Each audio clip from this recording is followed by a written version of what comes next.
Hello guys, स्वागत है आप सबका। तो आज हम बात करेंगे अदानी पावर की। आपकी इसके अंदर होल्डिंग हो या ना हो दोस्तों, लेकिन पूरी वीडियो ज़रूर देखें, डिटेल ज़रूर देखें। चाहे तो इसके अंदर आप इन्वेस्टमेंट करना चाहे तो कर सकते हैं, चाहे तो इसके ऊपर नज़र बना कर रख सकते हैं।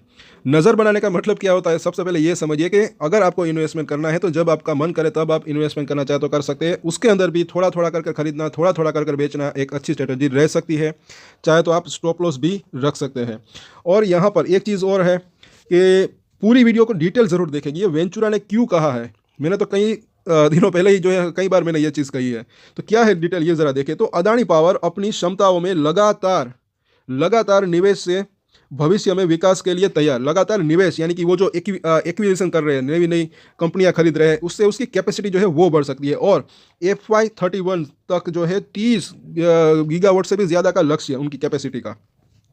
और अगर आप नए हैं इस चैनल के ऊपर दोस्तों, तो इन सभी शेयरों के ऊपर हम डेली या फिर time to time technical chart के ऊपर और जो शेयर एफ एंड ओ के अंदर है उसके ऊपर एनालिसिस करते हैं। तो अगर आपकी अदानी ग्रुप के अंदर होल्डिंग है तो सब्सक्राइब जरूर करें हमारे चैनल को, एक बार हमारे चैनल को विजिट जरूर करें। कर भी कई शेयरों के ऊपर हमने जो है एनालिसिस की है।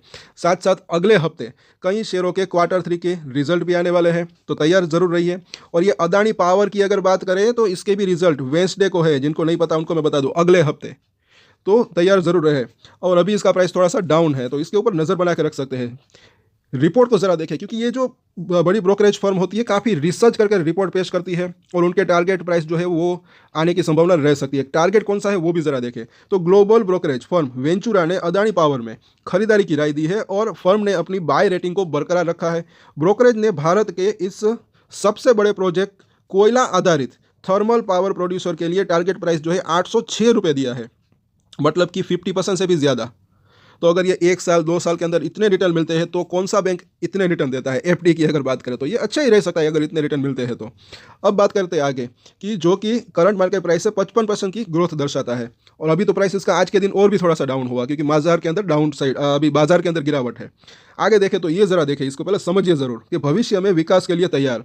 तो 17.55 गीगावाट की इंस्टॉल कैपेसिटी वाले अदानी पावर के लिए वेंचुरा की एनालिसिस कहती है कि कोयले की बढ़ी हुई उपलब्धता और बिजनेस का विस्तार वो जो है फैक्टर्स है जो इसकी ग्रोथ को सपोर्ट करते हैं। कोयले का क्या है? उनकी बढ़ती हुई उपलब्धता और बिजनेस का विस्तार, यानी कि वो अपनी लगातार कैपेसिटी को जो है उसके अंदर वो बढ़ा रहे हैं नई नई कंपनियां खरीद कर। और कंपनी जो है अपनी थर्मल पावर क्षमता में लगातार निवेश के माध्यम से भविष्य में विकास के लिए तैयार है। और एक चीज़ है कि ये जो पावर की डिमांड है वो क्या है कि हमारे इंडिया के अंदर ही जो है अच्छी खासी बढ़ सकती है, क्योंकि काफ़ी ज़्यादा पॉपुलेशन है। हम सब जानते हैं पॉपुलेशन कितनी है, तो पावर की डिमांड तो बढ़ ही सकती है, ऐसा मुझे लग रहा है। और इलेक्ट्रिक इक्विपमेंट की अगर बात करें तो उसकी भी क्या है कि डिमांड जो है आगे बढ़ सकती है, उसका यूज़ बढ़ सकता है। तो उस वजह से ऐसा लग रहा है कि पावर की डिमांड आगे बढ़ सकती है। आगे देखें कि ब्रोकरेज फर्म का कहना है कि इम्पोर्ट कोयले जो है वो कम कीमतों और बेहतर घरेलू कोयले की उपलब्धता से जो है बिजली की बढ़ती मांग ने अदानी पावर के औसत PLF यानी कि प्लांट लोड फैक्टर में काफ़ी सुधार किया है, जो FY 2023 में जो है 48% से बढ़कर अभी ये 2025 की हाफ यानी कि 6 महीने की अगर बात करें तो 72% हो गया, और जो 7 वर्षों में इसका उच्चतम स्तर है। और इस शानदार ग्रोथ ने हमारे पिछले अनुमानों को पार कर लिया है और कंपनी के रेवेन्यू परफॉर्मेंस और ऑपरेशनल मुनाफा जो है वो मजबूत किया है। और FY31 तक जो है 30.67 गीगावाट का लक्ष्य। इस पॉइंट को ज़रा देख लेते हैं कि फर्म का कहना है कि कंपनी जो है वो भविष्य में आने वाली डिमांड को रणनीतिक रूप से मजबूत जो क्षमता विस्तार योजनाओं के साथ पूरा करने के लिए तैयार है। जैसे कि मैंने बात की, आगे डिमांड जो है वो बढ़ सकती है पावर की, ऐसा मुझे लग रहा है। अब अदानी जो पावर जो है वो थर्मल पावर क्षमता में लगातार निवेश के जरिए भविष्य में ग्रोथ के लिए प्रतिबद्ध है, जिसका लक्ष्य जो है 2021 तक अगर बात करें तो इतना है, यानी कि 67 गीगावाट, काफ़ी ज़्यादा कैपेसिटी की कुल क्षमता को हासिल करना है। और इससे भारत के थर्मल पावर सेक्टर में कंपनी की हिस्सेदारी कितनी हो जाएगी? तो FY24 में जो है 6% से बढ़कर FY31 में बात करें तो 11% होने की उम्मीद है। और अदानी पावर में निवेश क्यों? तो ब्रोकरेज फर्म ने उन कारणों का हवाला दिया है जिससे अदानी पावर जो है निवेश के लिहाज से एक आकर्षक कंपनी है। तो फर्म के मुताबिक लिस्टेड भारतीय थर्मल पावर प्रोड्यूसर में अदानी पावर जो है वो सबसे बड़ी और सबसे तेज़ी से बढ़ती और परिचालन रूप से कुशल कंपनियों में से एक है। और इसके ज़रा अब ये पॉइंट अब ज़रा सभी देख लेते हैं कि 80% जो है कैपेसिटी लॉन्ग टर्म लाभकारी पावर परचेस एग्रीमेंट के तहत है। ये चीज़ इसके इनको अच्छी लगती है। दूसरा पॉइंट अगर देखें तो घरेलू ईंधन की ज़रूरतों का 84% जो है वो लॉन्ग टर्म कॉन्ट्रैक्ट के तहत सुरक्षित किया है। और आगे देखें कुछ पॉइंट्स को, तो ऑपरेशनल 17.55 गीगावाट के साथ 13.12 गीगावाट जो है वो पाइपलाइन में है। इससे कुल क्षमता को 30.67 गीगावाट करने का लक्ष्य है। अभी इतनी मतलब कि ऑपरेशनल इतनी है गीगावाट। और ईंधन की उपलब्धता के रास्ते में आने वाली बाधाओं को कम करने से क्षमता विस्तार अधिक होने की भी संभावना है। और ग्रोथ की भरपूर संभावनाओं के साथ मजबूत डेट सर्विसिंग क्षमता यानी कि क्रेडिट रेटिंग भी AA है इसकी। तो ये इसकी जो है पूरी की पूरी रिपोर्ट है।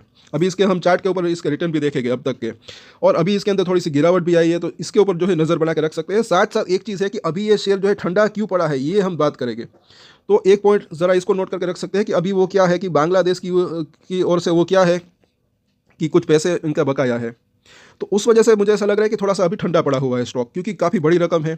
लेकिन वो रकम मुझे ऐसा लग रहा है कि आगे हो सकता है कि आ जाए, तो अगर वो रकम आ जाती है तो भी कंपनी को एक अच्छा फायदा हो सकता है, ऐसा लग रहा है। बाकी आगे जैसे कि हमने यहाँ पर इस रिपोर्ट के अंदर भी देखा कि लॉन्ग टर्म में एक अच्छी तेज़ी की संभावना रह सकती है, क्योंकि अगर इसका सीधी सी बात है प्रॉफिट और रेवेन्यू बढ़ता है तो उसके बाद शेयर के अंदर भी तेज़ी की संभावना रह सकती है।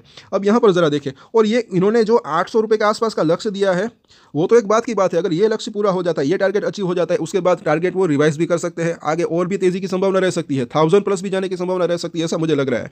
पहले तो देखिए अभी आज का टाइम अगर देखें तो 512 रुपये के आसपास कामकाज हो रहा है, एक दिन का ये रिटर्न है। अब ज़रा देखें साल भर में ज़्यादा नेगेटिव रिटर्न नहीं, फ्लैट सा कामकाज हो रहा है। लेकिन ये ज़रा देखें लॉन्ग टर्म इन्वेस्टमेंट की ताकत को ज़रा देखें। 5 साल की बात करें तो 700% से भी ज़्यादा के रिटर्न दिख रहे हैं, वो भी इतनी गिरावट आने के बावजूद। ऊपर से नीचे गिरा था, ये 900 रुपये तक का इसने हाई बनाया था, अभी यहाँ से अच्छा खासा ये गिरा है। तो अभी भी 700% के रिटर्न दिख रहे हैं 5 साल में। कौन सा बैंक का FD इतना रिटर्न देता है? तो इसके ऊपर चाहे तो अपनी नज़र बना के रख सकते हैं। और जैसे कि मैंने कहा वीडियो की शुरुआत में, उस सभी पॉइंट को भी आप ध्यान रख सकते हैं। थोड़ा थोड़ा कर खरीदना, थोड़ा थोड़ा कर बेचना, वो भी एक अच्छी स्ट्रैटेजी रह सकती है। इसके ऊपर चाहे तो अपनी नज़र बना के रख सकते हैं। और अगर आप निवेश करते हैं तो एक ही शेयर के अंदर निवेश जो है पूरा पैसा मतलब कि न फंसा दें। और ये हम हमेशा कहते हैं पोर्टफोलियो को अगर डाइवर्सिफाइड रखते हैं तो ज़्यादा बेहतर रह सकता है। बाकी अपने अपने हिसाब से मतलब कि इसके ऊपर चाहे तो अपनी नज़र बना के रख सकते हैं। और आज के वीडियो में इतना ही, और अगर अच्छा लगा तो लाइक शेयर एंड सब्सक्राइब जरूर करें हमारे चैनल को। शाम को कई शेयरों के ऊपर हम डिटेल में चर्चा भी करेंगे। कल जो Q3 के 2 शेयर के ऊपर जो रिजल्ट आया था, Adani green energy, Adani energy solution, उसके ऊपर कुछ और अपडेट्स आई है, तो उसके ऊपर हम डिटेल में चर्चा करेंगे। तो सब्सक्राइब जरूर करें हमारे चैनल को, और शेयर भी जरूर करें अपने दोस्तों के साथ, और हमारे दूसरे वीडियोस भी जरूर देखें।